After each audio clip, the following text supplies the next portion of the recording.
Aman şu akaylar. Yazan Mehmet Nusret.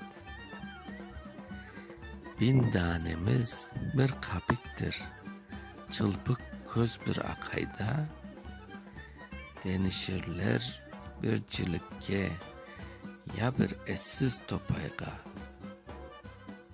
Biz garipni insan sayıp bir tatlı söz aytmazlar.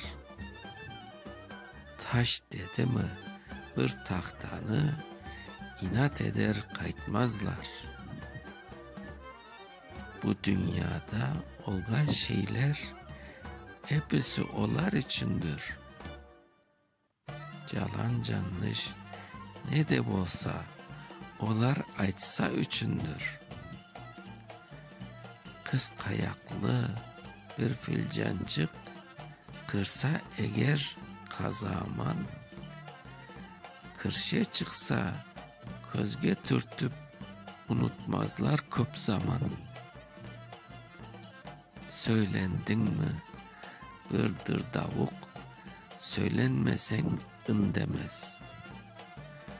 Güler yüzlü bolsan eğer, şırfıntı der bir demez.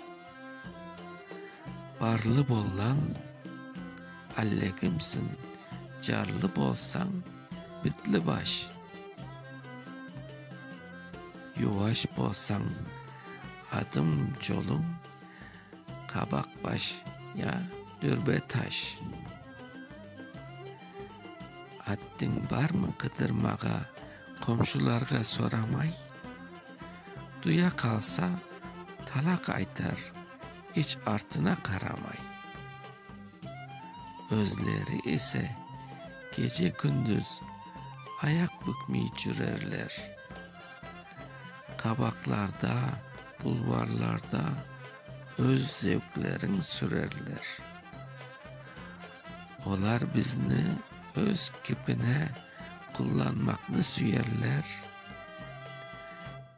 Kimi zaman bir bizler için enkaz yanıp küyerler. Yaş ekende borçlusun, baba zorun çekmege.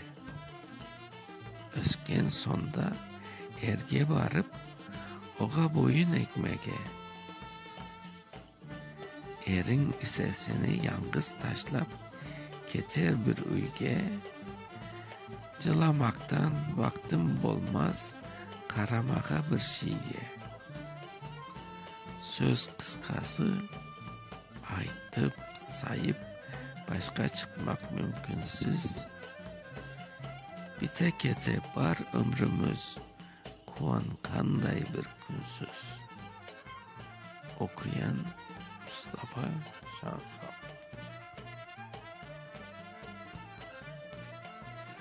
Aman şu akaylar.